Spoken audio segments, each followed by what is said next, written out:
I will talk about how can you add or change phone number on your RetailMeNot app. We're going to figure out the solution or know how you can do that in your app. So you just follow this ways and it's going to work with you.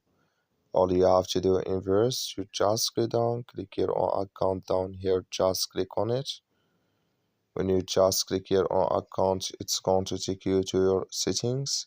It's going to show for you like this here. So then you click here on profile here, you just click on it. Then it's going to take you to this list. It's going to show for you like this. You click here on edit profile here. So then you come to next step here. It's going to show for you like this here. Then you go down, just keep going down here. You come here to phone number here. So click here on add.